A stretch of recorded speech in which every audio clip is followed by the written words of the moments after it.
La commission Charbonneau crée beaucoup de réactions au Québec. Plein de gens trouvent ça extraordinaire, comment la vérité sort, puis comment on peut comprendre ce qui se passait du point de vue de la collusion puis de la corruption au Québec. Mais il y a quelques intervenants qui lèvent la main puis qui disent, coudonc, où on s'en va avec ça? Parce qu'on nomme toutes sortes de noms, puis on se fait pas poursuivre, et particulièrement chez les élus, on se fait reprocher un tas de choses qui sont pas prouvées, puis il y a même un maire qui a dû démissionner, puis lui, il fait face à aucune accusation. Alors, est-ce qu'on va pas trop loin? Est-ce qu'on n'est pas rendu une espèce de tribunal d'inquisition où on monte du doigt tout le monde, puis ça en preuve, bang, dehors, that's it. Alors, il y a quelqu'un qui a posé ce problème-là en ces termes-là. Il s'agit de Frédéric Bérard, qui est avocat, qui écrivait une chronique intitulée « Système de justice parallèle », qui est avec nous. Bonsoir. Bonsoir. Et Jérôme Landry, qui est dans nos studios de Québec. Salut, Jérôme. Bonsoir. Alors, commençons avec Frédéric. Quel est votre point de vue là-dessus? Bien, un peu comme je l'écrivais, puis un peu comme vous le disiez là, tout à l'heure, je crois que la Commission a un rôle à jouer dans un certain sens, pour établir une certaine vérité. Mais le problème, clairement, ici, puis on le voit, c'est l'espèce de spectacle qui se rattache à ça, des règles de preuve qui sont peut-être un peu, comment je pourrais dire, peut-être un peu trop flexibles, en un sens, on permet beaucoup d'ouï-dire. Ouï-dire, ça veut dire que la personne, elle ne sait pas. Elle dit, ouais, j'ai entendu dire que quelqu'un avait eu les pots de vin. Je ne sais pas. Mais... Et le problème majeur que j'ai avec ça, c'est que n'importe qui a lui-même profité du système, on peut penser à Lino Zambito, qui a admis lui-même avoir été un des artisans de ce régime-là, en un sens, va s'asseoir là, lance des cailloux, lance de la boîte à gauche et à droite. Il y a des répercussions pour des réputations. Il y a des réputations qui se sont ternies, probablement à jamais. Il y a un maire qui a démissionné. Cette personne-là est invitée à Tout le monde en parle par la suite, devient un peu une vedette, a une page Facebook, des fans, les gens me remercient dans la rue. Vous savez que Zambito ait eu le beau rôle, alors que Gérald Tremblay se retrouve à la porte. Oui, ben en fait, il n'a pas eu l'occasion de se défendre. Je prends l'exemple de Zambito parce qu'il a lui-même admis, bon, c'est faute, entre guillemets. Puis je veux pas personnaliser le débat non plus avec Tremblay, c'est pas le point. Je veux pas défendre Tremblay plus qu'il faut. Mais toujours est-il qu'il y a quand même une conséquence à une commission comme celle-là. Et quand les journalistes, quand les médias, de manière générale, prennent pour vérité tout ce qui se dit de la part de quelqu'un qui admet lui-même avoir fraudé le système. Et surtout qu'il n'y aura pas de conséquences pour ceux qui parlent. Parce que là, plus tu parles, moins on peut reprendre ce que tu as dit contre toi, parce que tu étais devant la commission. Jérôme, qu'est-ce que tu dis de ça? Bien, j'essaie de trouver des larmes là, pour Gérald Tremblay, d'avoir de la peine pour Gérald Tremblay, et j'en suis incapable. Les commissions d'enquête, il y a une loi là-dessus sur les commissions d'enquête. C'est un moyen qu'on s'est donné pour ce genre de situation-là. C'est une espèce de solution un peu exceptionnelle pour des problèmes exceptionnels. Et Gérald Tremblay, oui, c'est vrai, a démissionné suite à ce qu'on a entendu. Mais il faut pas oublier une chose, par contre. Il y a un travail sérieux qui... Moi, en tout cas, à mon avis, le travail qui se fait à la commission Charbonneau me semble être bien fait. Il y a des enquêteurs qui rencontrent les témoins avant que les témoignages deviennent publics. On essaie de faire une espèce de contre-vérification. Mais la victime, là, Gérald Tremblay, on repassera. Là. Gérald Tremblay, il a juste démissionné aussi. À ce que je sache, là, Gérald Tremblay n'est plus maire de Montréal. À ce que je sache, il n'est pas sorti de l'hôtel de ville avec les menottes au poing.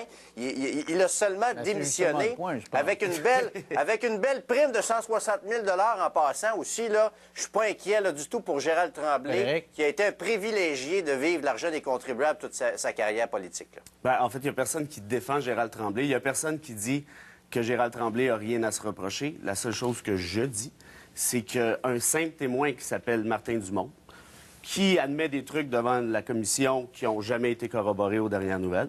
Ils seront peut-être, parce que vous avez peut-être raison, peut-être qu'éventuellement la commission aura fait un bon travail par rapport au témoignage de Dumont, on verra bien. Mais jusqu'à ce jour, il n'y a absolument rien qui a été corroboré. Ouais. Ce qu'on sait par contre, c'est que du fait du témoignage de Dumont, les journalistes de la presse qui souhaitaient le départ de Tremblay depuis belle lurette... Pas juste ceux de la presse. Pas juste ceux de la presse, mais particulièrement ceux de la presse, ont repris la balle au bon pour faire quoi? Ben, pour demander la démission. Et là-dessus, on a eu écho à Québec, certains ministres, Jean-François Lisée, par exemple, qui ont pris la balle au bon et qui ont demandé à ce que Tremblay démissionne. Donc, on se fait de la commission, Jérôme, des jobs de bras en 20 secondes. Bien, en fait, job de bras. À un moment donné, la commission n'a pas exigé non plus le départ de Gérald Tremblay. C'est toujours bien lui qui a pris cette décision-là. Je parle pas de la commission, je parle du fait qu'il y a un témoin qui balance une allégation qui est J'espère que Gérald Tremblay, c'est à lui de nous expliquer aussi. J'espère qu'il donnera sa version des faits. C'est à lui de rendre des comptes. Hein? C'est pas à la population d'expliquer parce qu'ils peuvent dire n'importe quoi, ils ne se feront pas. pas poursuivre. S'ils disaient ça ici, sur le plateau, ils se feraient peut-être poursuivre. Et qu'on se comprenne bien sur une chose, là. Je suis pas en train de défendre Tremblay ici. Je suis en train de défendre la présomption d'innocence. OK, si vous voulez, il faut faire une pause. Au retour, on va parler de ça. Puis on va parler peut-être du fait que, initialement, ça devait être à huis clos, ces affaires-là. Est-ce que ça n'aurait pas été une meilleure solution? On en parle en 3 minutes.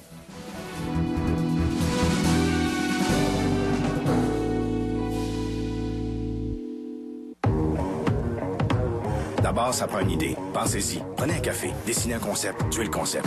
Pensez à quelque chose de totalement original. Recommencez. Ça, c'est bien. Oubliez les réunions. Appelez les ingénieurs. Appelez les spécialistes. Appelez les meilleurs. Créez un prototype. Modelez-le. Travaillez-le. Aimez-le. 5 litres au 100 km. Non, 4,8. Avec un grand écran tactile et un prix de base sous les 18 000 $. Dévoilez votre création au monde. Trouvez un porte-parole. Oui, lui. Qui, moi? Oui, vous. Réinventez l'automobile. C'est aussi simple que ça.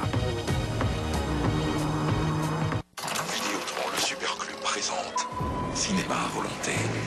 Des DVD Blu-ray réguliers sans fin, jusqu'à 3 à la fois. Une grande sélection de classiques, incluant des milliers de séries télé, de films répertoires et de films jeunesse. Aucune grille horaire à respecter, aucune date de retour, aucun frais de retard. Avec du cinéma à volonté pour 9,99 par mois chez Vidéotron le Super Club, ça finit toujours bien. Mesdames, il y a 2 façons de ramoner votre cheminée.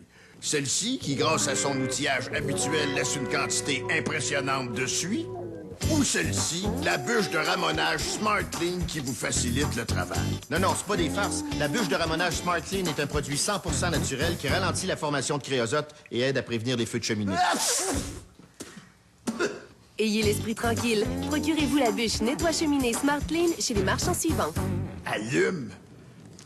Un volume jamais atteint. Nouveau Voluminous Power 24 heures. L'innovation, une formule enrichie de collagène pour des cils gonflés à bloc. Notre brosse plus grosse que jamais. 24 heures de volume. Des cils outrageusement intenses. Voluminous Power 24 heures de L'Oréal Paris. Les restaurants Subway ajoutent du piquant à votre temps des fêtes avec les saveurs du désert de Baja.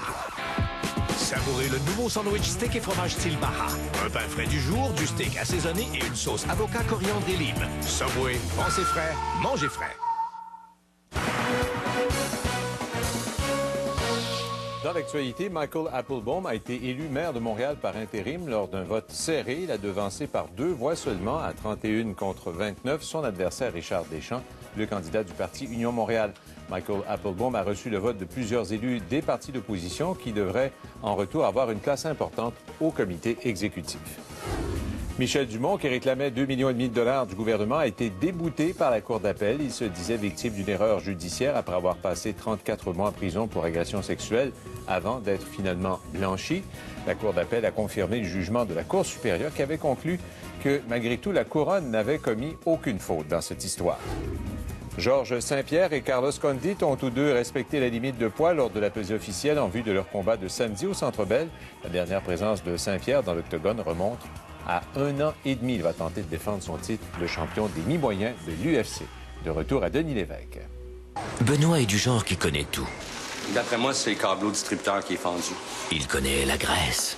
Le Parthénon, le Gros Pôle, l'île de Crêpe, paradisiaque. Il connaît aussi l'ornithologie. Écoute, c'est Jean du Strudel. C'est tellement mélodieux. Et surtout, Benoît connaît les fromages d'ici. Ah, cette valeur. Il n'y a pas tous les 28 fromages d'ici. Ah là là. Pas 8 ni 28, mon Benoît. Il y a plus de 300 fromages d'ici. Vous en connaissez combien?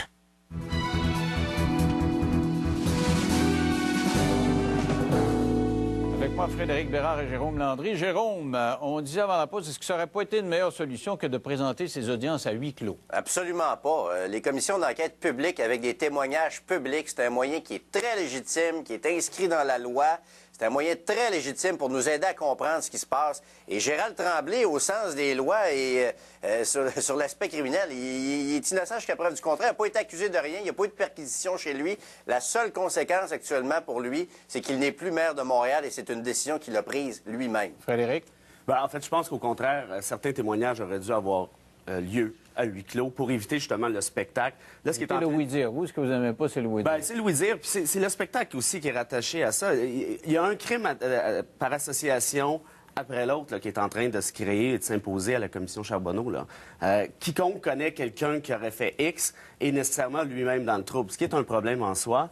Je le répète, je suis pas en train de défendre Tremblay, mais je suis en train de défendre la présomption d'innocence. C'est drôlement différent. Mais le pire, c'est que je voyais hier, il y avait quelqu'un dans l'organigramme plus bas. Lui, il a reconnu avoir reçu 2-3 billets de hockey et 2-3 bouteilles de vin. Puis Jérôme, il s'en va témoigner devant la commission. On le voit là, on dit que tu es un crosseur, ça, ou pas? Puis dans le fond, il y a eu quelques bouteilles de vin. C'est comme si tu reconnaissais qu'il y a 25 ans, tu n'achetais pas ta ceinture, puis tu as peut-être pris une bière, puis tu as mis ça entre tes deux jambes en conduisant. Moi, comme citoyen, je veux le plus d'informations possible. Je veux avoir accès au plus d'informations possible. Et ce genre d'informations-là sur les cadeaux, les bouteilles de vin, les billets de hockey, dans des procès criminels, on pourrait jamais se rendre là parce que ça prend des preuves hors de tout doute raisonnable, d'où l'utilité, je pense, de la commission d'enquête. C'est un bon argument, ça, Jérôme, que répondre à ça, Frédéric? En fait, justement, dans une commission, il y a une immunité qui protège les témoins, qui amène ceux-ci à pouvoir dire à peu près n'importe quoi. Si vous avez un invité qui dit la moitié de ce que quelqu'un aurait pu dire devant la commission Charbonneau, vous pouvez être sûr qu'il va se faire poursuivre, probablement au civil, probablement au pénal également, ce qui est un problème. Et l'autre chose que je reproche à la commission Charbonneau, ou du moins la façon dont c'est mené, c'est géré par les médias, en un sens, c'est quiconque qui a fraudé le système devient une petite vedette, se réhabilite d'un point de vue social. Voilà, tout le monde en parle, là, sa page de fan Facebook, tout est beau. Qui aujourd'hui a la meilleure réputation entre Lino Zambito et Gérald Tremblay? Je pense que poser la question, c'est d'y répondre. Zambito va devoir faire face à la justice. Il y en a d'autres aussi, des entrepreneurs qui vont devoir faire face à la justice criminelle. Là. Ça, c'est vrai. Il y a peut-être eu un standing ovation, mais après, il va peut-être en avoir plein ses bobettes. J'espère que Gérald Tremblay va s'expliquer. Si c'est pas vrai ce qu'on a entendu, s'il y a des faussetés dans les témoignages, je ne demande qu'à l'entendre en public et à la télévision, à heure de grande écoute. Je veux entendre ce qu'il a à dire. Ça n'a pas été le cas. Non, mais je suis d'accord, mais au-delà de Gérald Tremblay, parce que la commission va bien au-delà de Gérald Tremblay, là, il y a un effet pervers à ce genre de commission-là, et je le répète, c'est celui des réhabilités, des gens qui admettent eux-mêmes avoir fraudé le système. Ils ont l'air de héros. Oui, voilà. Est-ce que Zambito est un héros, Jérôme? Pour moi, c'est pas un héros pour moi. À mes yeux, c'est pas du tout un héros. C'est quelqu'un qui a corrompu des fonctionnaires et on verra ce que la justice va faire. Aurais-tu applaudi? Tout le monde en parle? Jamais. Non, moi, j'ai été scandalisé de voir ça avec le thème et la musique. Voici Lino Zambito avec les applaudissements. Mais Frédéric, c'est ce que vous dénoncez, dans le fond. D'une part, et je le répète encore aujourd'hui, un élu... Par exemple, prenons le de Tremblay, qu'on lui reproche absolument rien, une réputation encore moins bonne aujourd'hui. C'est tout pour aujourd'hui. Voilà. Merci. Bye-bye.